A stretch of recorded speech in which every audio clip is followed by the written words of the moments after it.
Captain Lee Hyun stood on the bridge of the Earth Defense Station, watching the massive ships appear in space above Earth.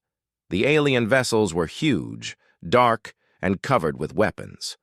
They belonged to the Galactic Dominion Empire, and they had come to collect tribute from humanity. For 50 years, Earth had paid the Empire. Every month, ships filled with rare metals, advanced technology, and young soldiers left Earth's orbit. The Empire called it protection money. Earth's leaders called it survival. Lee Hyun was 42 years old and had spent half his life watching these tribute ships leave. His own brother had been on one of those ships 15 years ago.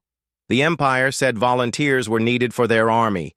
Everyone knew volunteers meant prisoners. "Sir, we're getting a transmission from the Imperial flagship," said Lieutenant Park Mina from her station. She was the best communications officer on the station, but her hands shook when she spoke about the Empire. "Put it on screen," Lee Hyun ordered. The main display flickered, and a terrifying face appeared.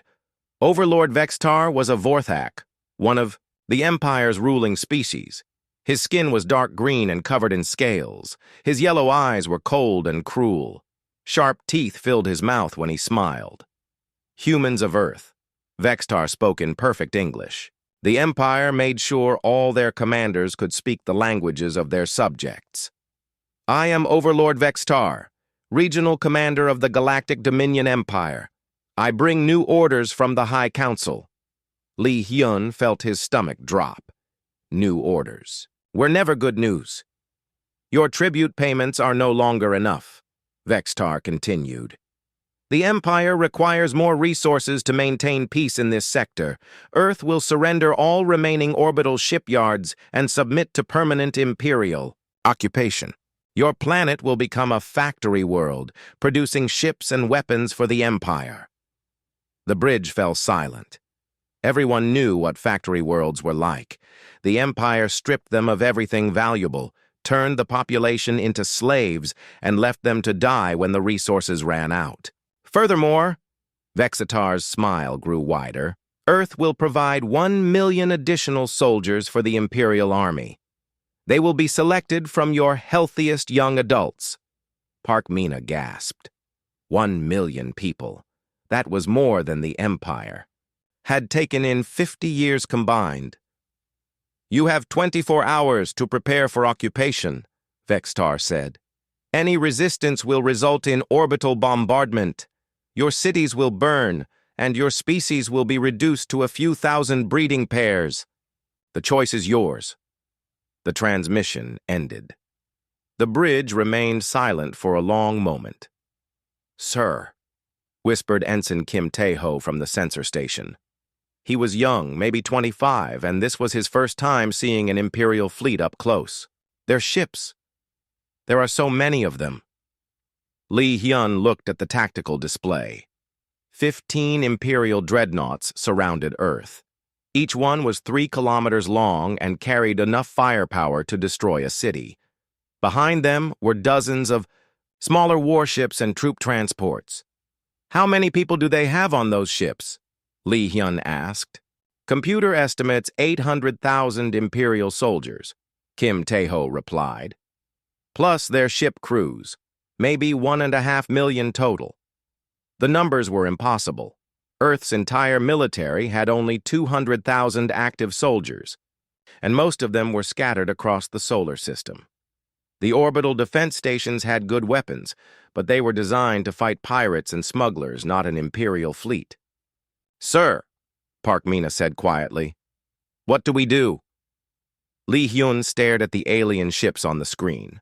For 50 years, Earth had bent the knee to the Empire. They paid tribute, sent soldiers, and followed every order. The Empire treated humans like farm animals, useful only for work and breeding. But the Empire had made one mistake. They thought humans were weak and stupid. They thought Earth had no secrets. They were wrong.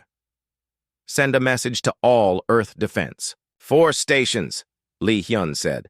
"Code 7 authorization." Park Mina's eyes widened. Code 7 was the highest security level. It was used for communications that could never be intercepted. "Sir, Code 7?" she asked. "Do it," Lee Hyun confirmed. Park Mina's fingers moved across her console. Message ready, sir. Tell them the Empire has shown their true face, Lee Hyun said. Tell them it's time. He paused, thinking about his brother, about all the humans who had been taken over the years. He thought about the secret project that had consumed Earth's resources for decades. The project the Empire knew nothing about. Tell them to wake up the sleeping giant, he finished. Park Mina sent the message. Within minutes, responses came back from defense stations around Earth, from lunar bases, from the Mars colonies, and from deep space outposts. All confirmed the same thing. They were ready. Sir, Kim Tae-ho said, long-range sensors are picking up movement in the asteroid belt. Something big. Lee Hyun smiled for the first time in hours. How big? I can't get a clear reading. The signatures are strange. It's like something is hiding out there. Admiral Yoon Ji-won's voice came through Lee Hyun's private communicator. She was the commander of Earth's most secret facility, hidden deep beneath the Pacific Ocean. Hyun, she said, we received your code 7. The Aegis is ready, all systems green. How long until you can move? Lee Hyun asked. 12 hours for final preparations. The quantum fold drives need time to charge. You have 12 hours, Lee Hyun confirmed. After that, everything changes. On the main screen, the Imperial fleet maintained its position above Earth, Overlord.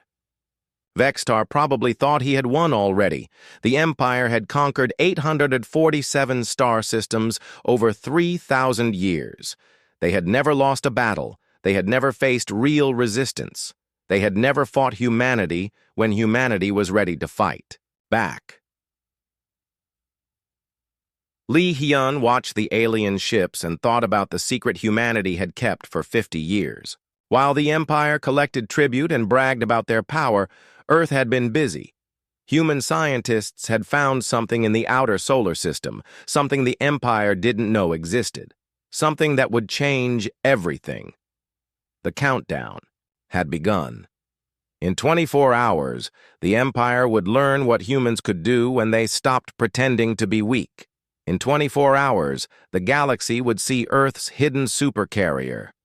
3 kilometers beneath the Pacific Ocean, Admiral Yoon Ji-won walked through corridors that officially did not exist. The New Horizon facility was humanity's greatest secret, built over 30 years using technology that should have been impossible. Tight. Walls were made of a strange metal that seemed to absorb light. Human engineers had reverse-engineered it from artifacts found floating in the Kuiper Belt, remnants of a civilization that had died out millions of years ago. The Empire knew nothing about these artifacts. They had been too busy conquering inhabited worlds to explore empty space. Admiral, called Dr. Park Mina as she hurried to catch up. She was not the same Park Mina from the orbital station. This Dr. Park Mina was older, the sister of Lieutenant Park Mina and the chief engineer of Project Aegis. The quantum fold drives are charging faster than expected, Dr. Park Mina reported. We'll be ready in 8 hours, not 12. Yoon Ji-won nodded. She was 55 years old and had commanded secret military projects for 20 years. Her hair was gray now, and her face showed the stress of keeping humanity's biggest secret. What about the fighter squadrons? She asked. Commander Lee. Sue is running final tests on the cloaking systems. The pilots are ready. They walked past huge windows that looked out into an underground ocean cavern. The cavern was so large that it had its own weather system. Clouds formed near the ceiling, 2 kilometers above the water, and floating in that water was the UES Aegis. The ship was enormous. It stretched for 5 kilometers from bow to stern, making it 3 times longer than the largest Imperial dreadnought.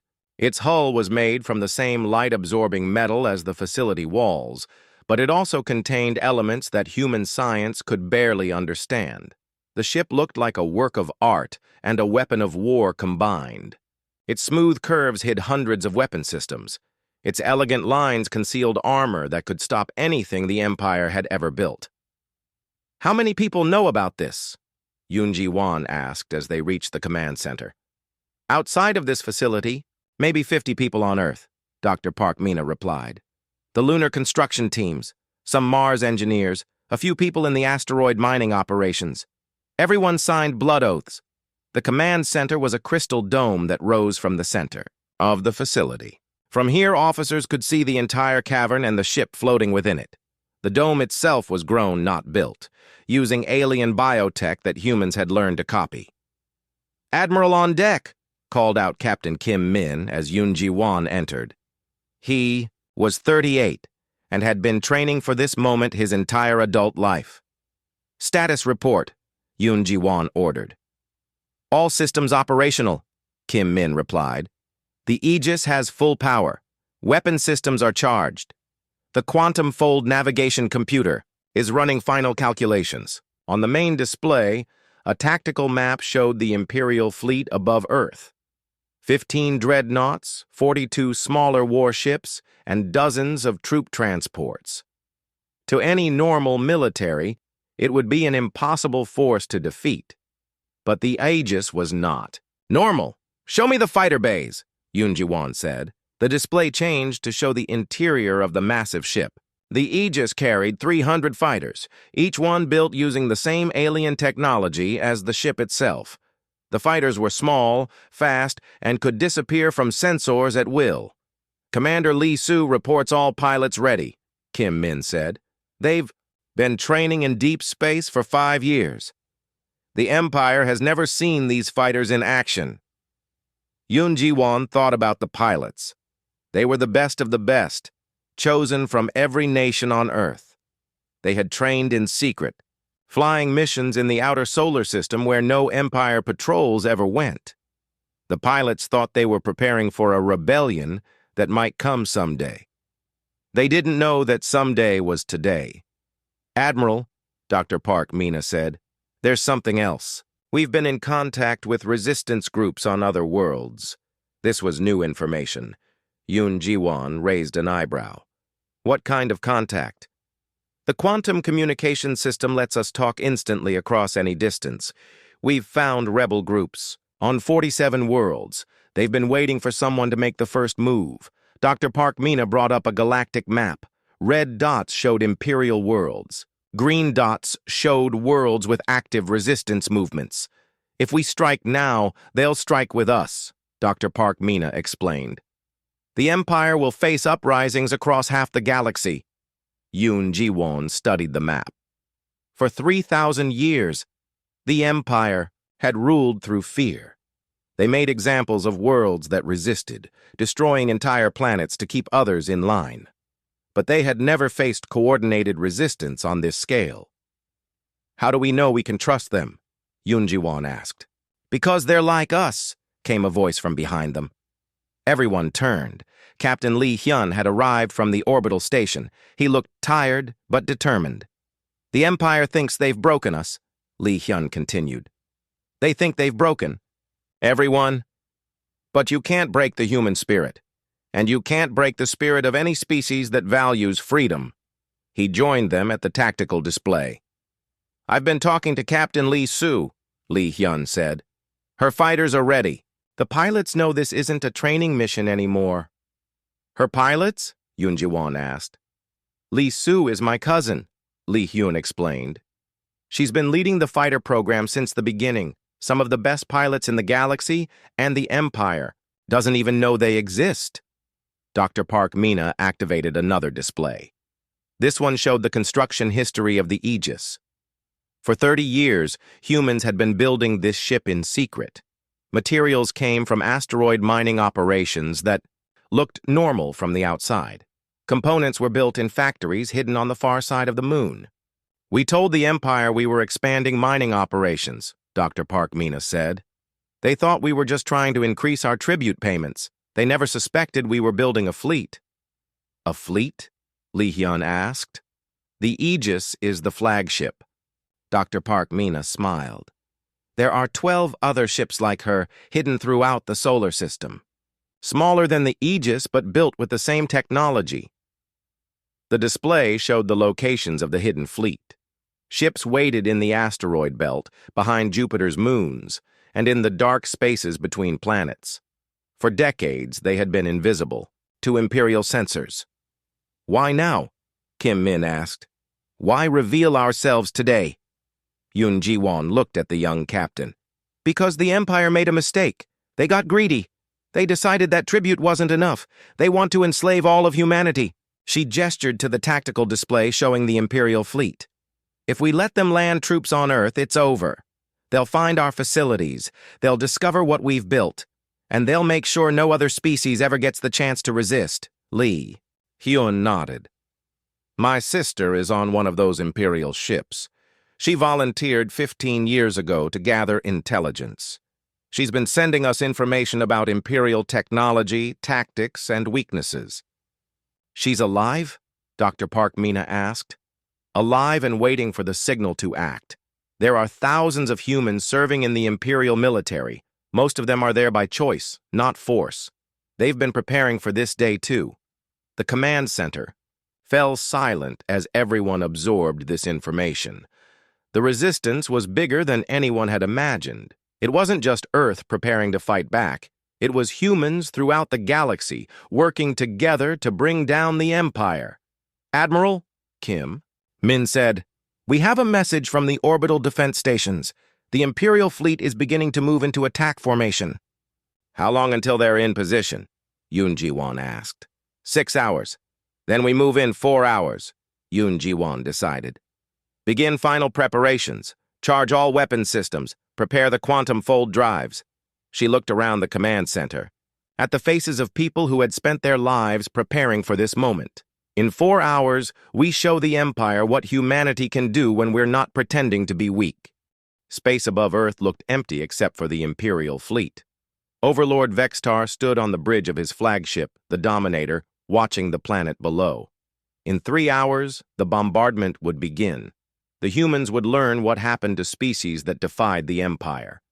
"Sir," reported his tactical officer, "all ships are in position. The orbital defense stations are powering up their weapons, but they pose no real threat." Vextar smiled, showing his sharp teeth.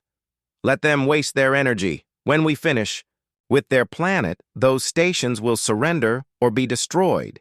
He had conquered 47 worlds in his career. The humans would be number 48. They were not even a challenge. Their ships were slow, their weapons were weak, and their military was scattered across the solar system. "Begin the attack run," Vexitar ordered. "Target their capital cities first. I want them to see what resistance costs."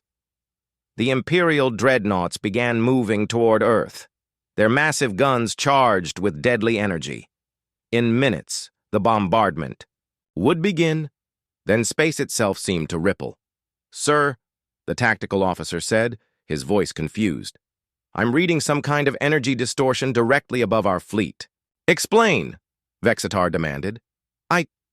I don't know, sir. It's like space is bending. The sensors can't get a clear reading."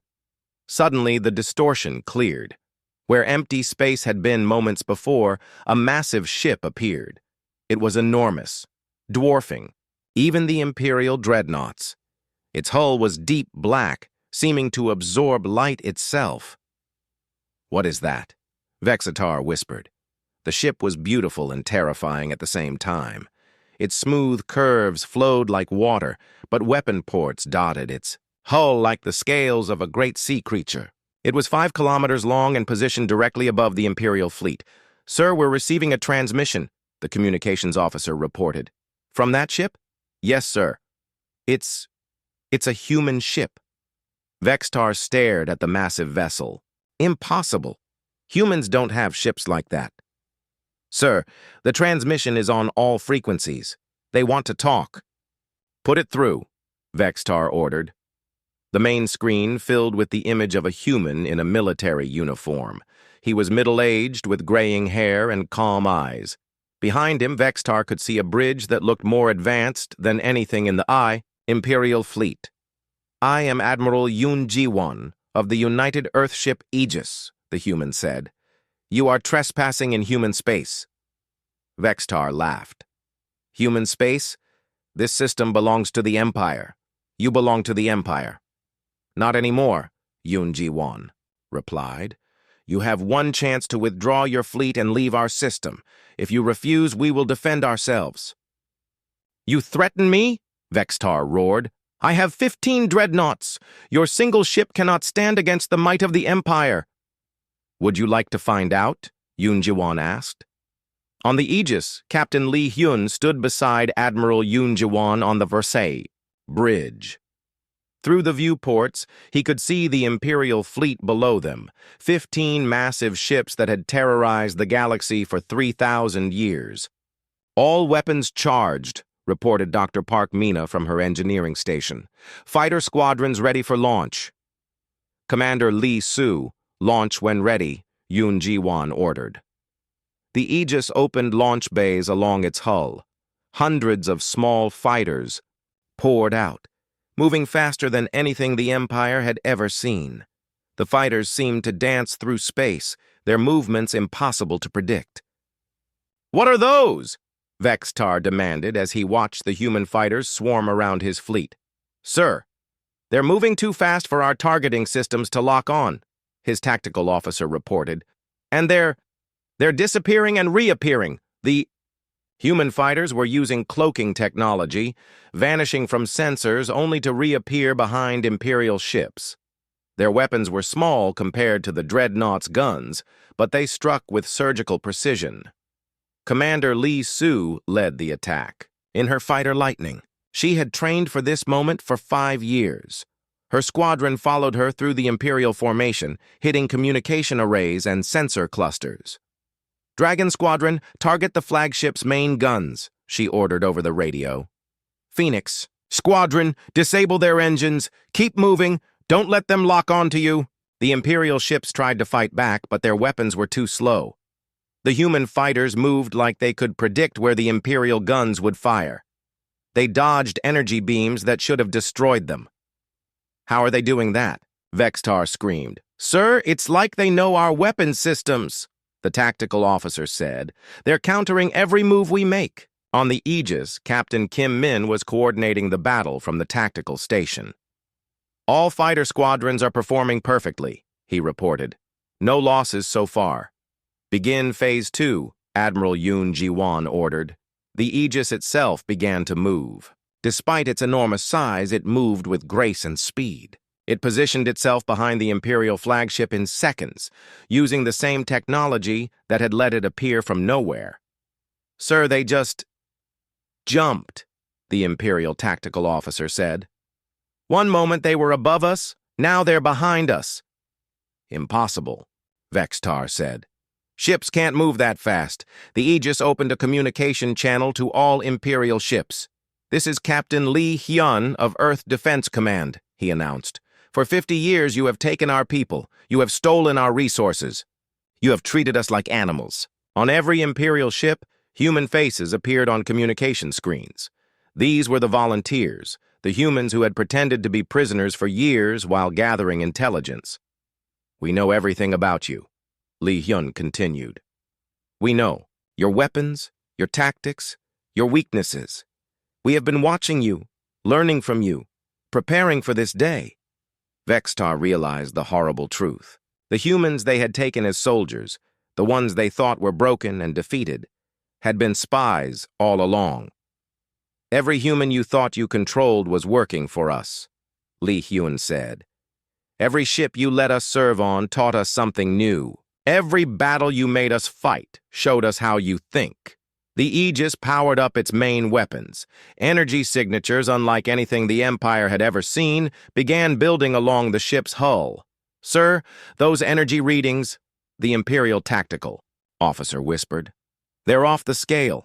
That ship could destroy our entire fleet. But they haven't fired, Vextar realized. Why haven't they fired? Captain Lee Hyun answered as if he had heard the question. We could destroy you all right now. Our weapons are fully charged.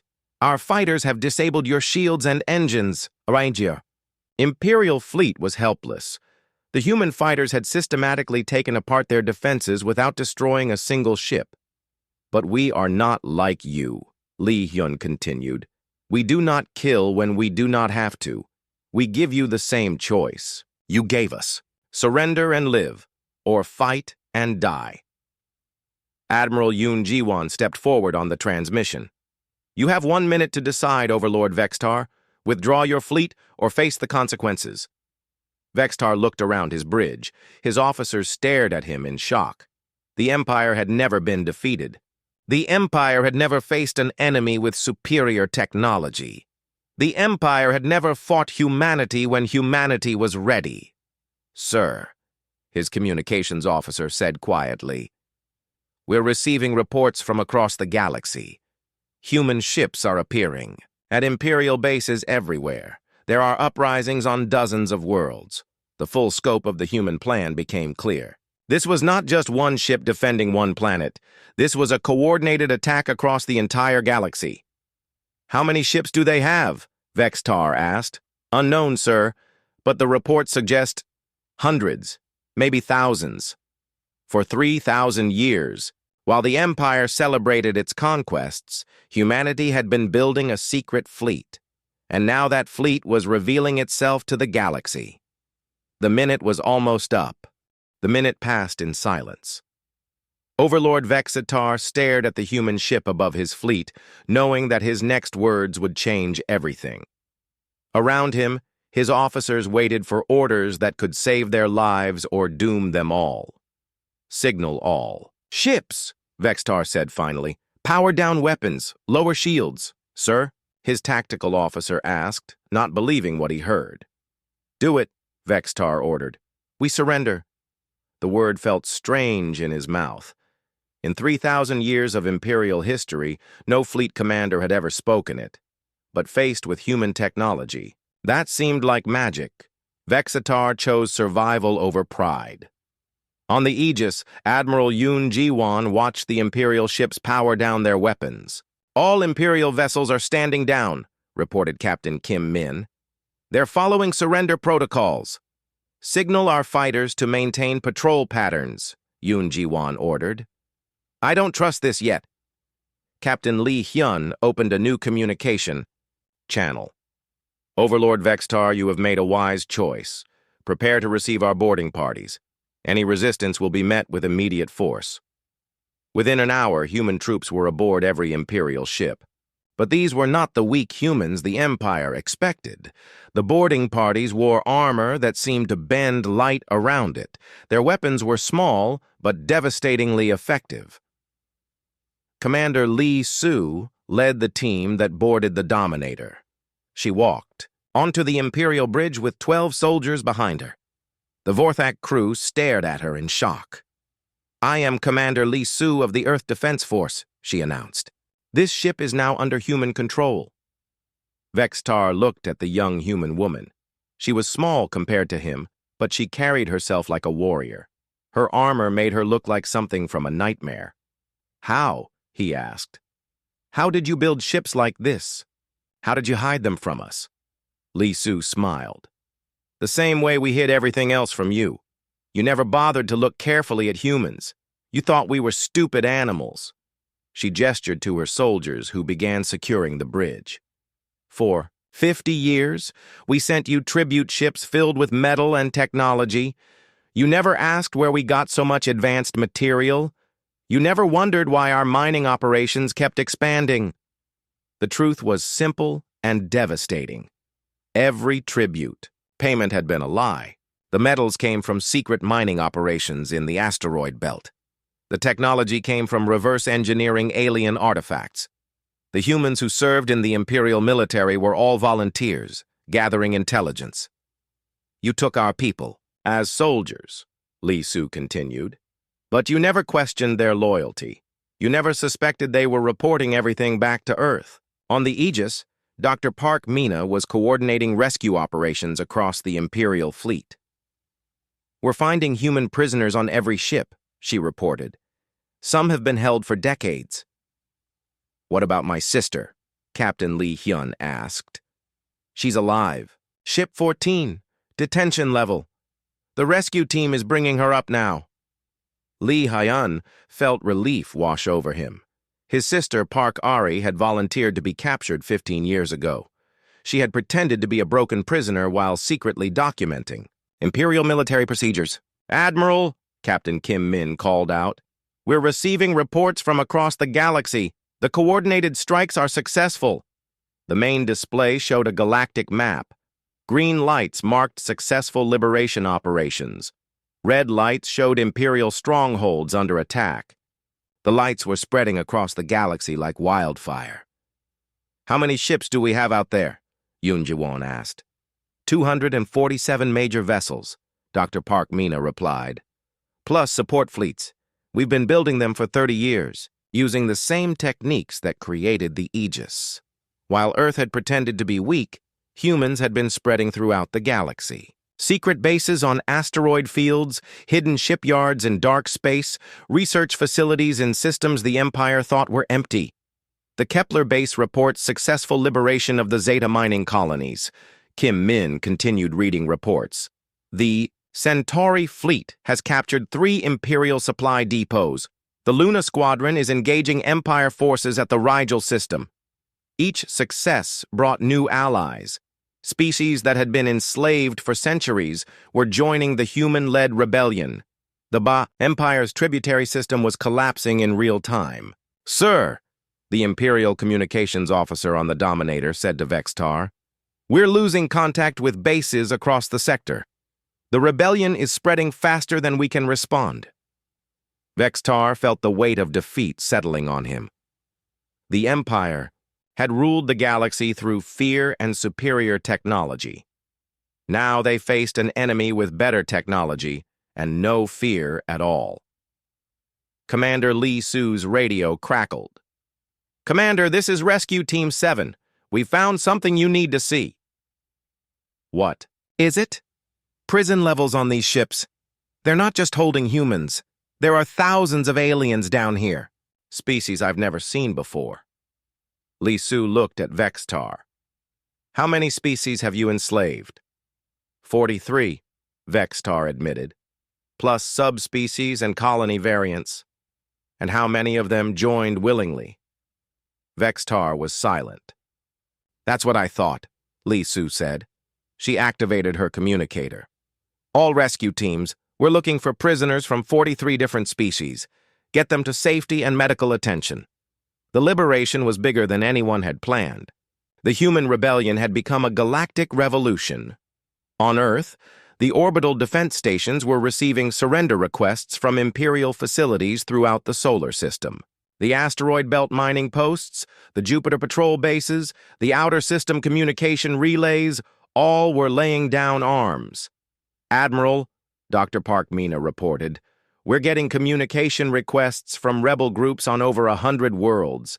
They want to coordinate their liberation efforts with ours. Admiral Yoon Ji-won realized the scope of what was happening. The human plan had worked too well. They had started a revolution that was beyond their ability to control.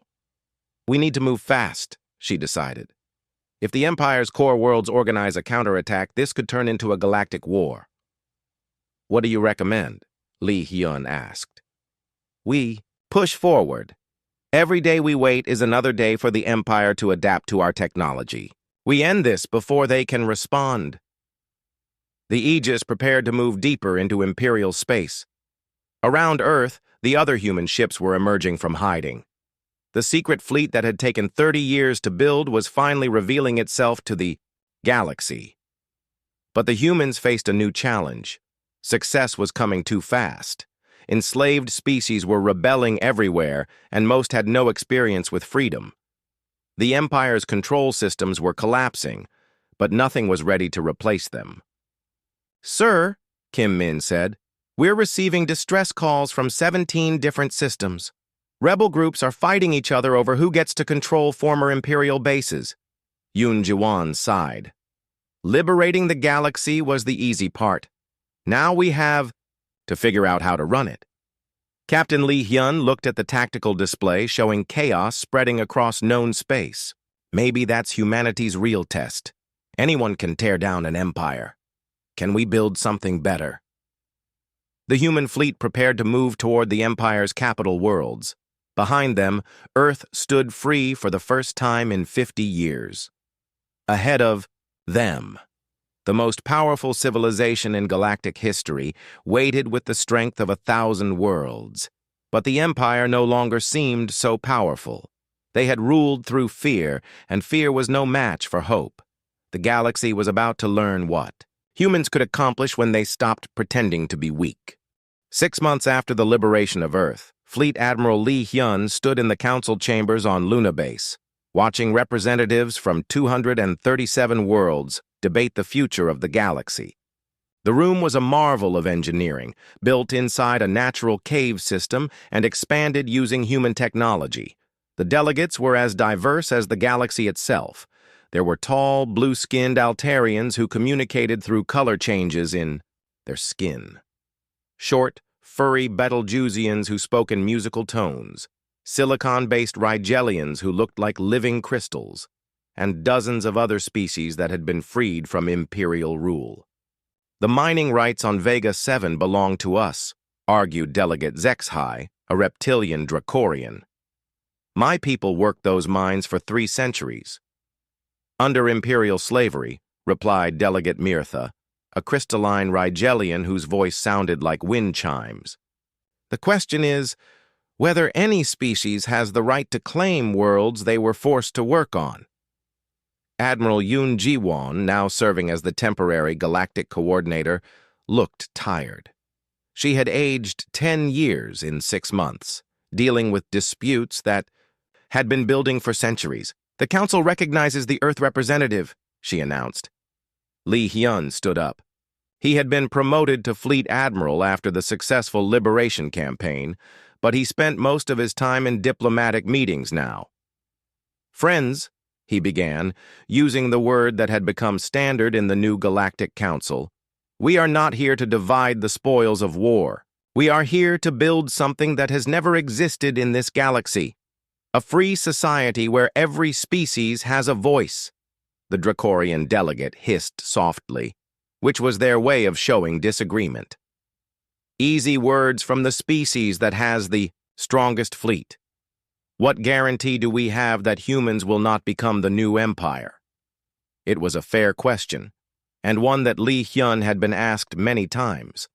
You have our word, he said, and you have our actions. In 6 months, human fleets could have conquered every world the Empire once held.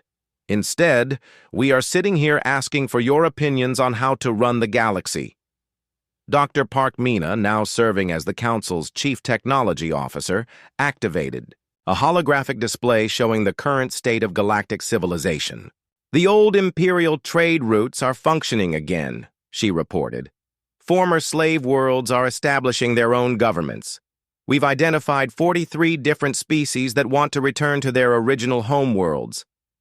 The liberation had revealed the true cost of imperial rule. Entire species had been moved from their home planets to work in mines and factories on distant worlds. Some homeworlds had been stripped of resources and abandoned. Others had been turned into imperial military bases. The Centauri refugees have been transported back to their system, Dr. Park Mina continued. Their homeworld is habitable again after we cleaned up the imperial pollution. The Pollux miners have chosen to stay on the asteroid bases where they were working. Apparently, they prefer space-based living now. Commander Lee Soo entered the chamber and whispered something to Lee Hyun. Her face was serious. What is it? Admiral Yoon Ji-won asked.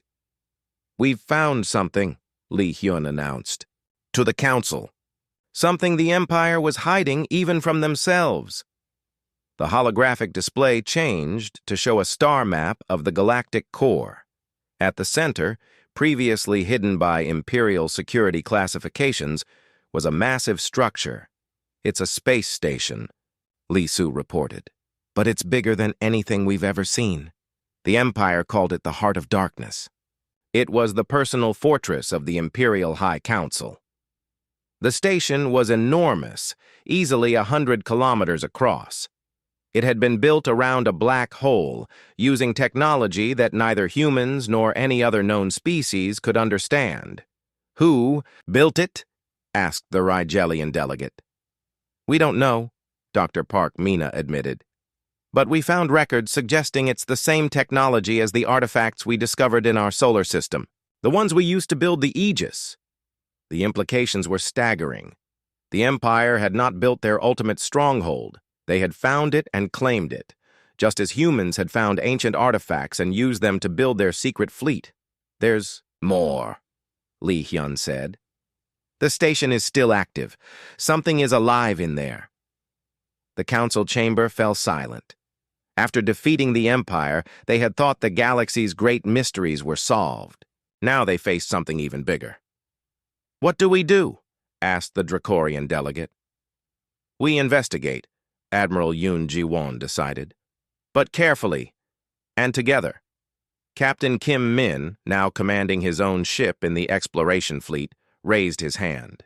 "Admiral, my crew volunteers for the mission. The New Horizon is ready for deep space exploration." "Mine too," added Commander Lee Soo. "The fighter squadrons need a new challenge." Li Hyun smiled. It was the first time he had really smiled since the liberation began.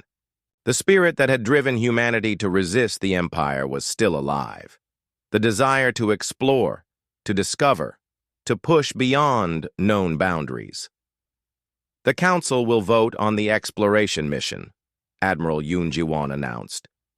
"But first, we have other business." The display changed to show Earth. The planet looked different now. The orbital defense stations had been converted to civilian use.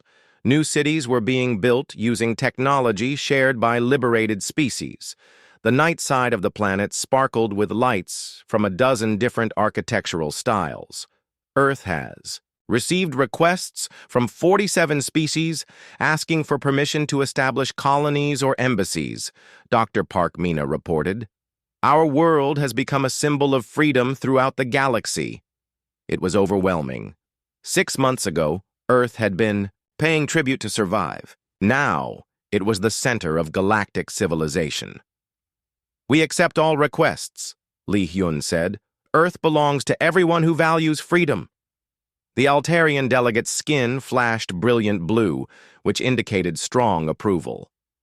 The children of Altair would be honored to build homes on the world that began the liberation. Similar responses came from representatives throughout the chamber. Earth was becoming the first truly multi-species world in galactic history. "There is one more matter," Admiral Yoon Ji-won said. "Reports from the outer rim systems." The display showed the edge of the galaxy, where a few Imperial fleets had escaped the liberation. They had established bases in dark space and were attacking trade ships. "How many ships?" Li Hyun asked. "Maybe 50 Imperial vessels," Commander Lee Soo reported. "They're calling themselves the True Empire. They've sworn to reconquer the galaxy. And they will fail," said the Dracorian delegate firmly. "The old empire ruled through fear. These remnants have nothing but desperation." Li Hyun nodded. The True Empire was a problem, but not an impossible one. The liberation fleets were stronger, the galaxy was united against them, and most importantly, the Imperial way of thinking was dead. "We'll deal with them," he promised. "But we won't become them. We won't rule the galaxy through force." As the council session ended, delegates began to leave for their transport ships. Representatives were returning to worlds that were free, for the first time in centuries, carrying plans for the new galactic democracy. Admiral Yoon Ji-won approached Li Hyun as the chamber emptied. "Do you think it will work?" she asked.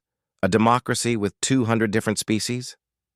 "I don't know," Li Hyun admitted. "But I know the Empire didn't work. For 3,000 years, they ruled through conquest and slavery. Look where it got them." They walked to the observation deck, where they could see Earth rising above the lunar horizon. The planet was beautiful, blue and white and green, with the sparkle of orbital cities around it. "My sister wants to explore the galactic core," Li Hyun said. "She thinks the ancient station might have answers about who built the artifacts. And you?" "I think we have enough mysteries to solve right here. Building a free galaxy is going to be harder than defeating the Empire." Admiral Yoon Ji-won smiled. That's what makes us human. We don't choose the easy path. In the distance, human, ships and alien vessels traveled together through space. Former enemies working as allies, former slaves building new homes, former subjects becoming citizens of a galactic democracy. The Empire was dead. The galaxy was free. And humanity had proven that sometimes the smallest species could change everything. But in the darkness at the galactic core, something ancient stirred. The station called the Heart of Darkness had been waiting for centuries, and now it had detected the energy signatures of its own technology being used by organic beings. The galaxy's greatest test was yet to come.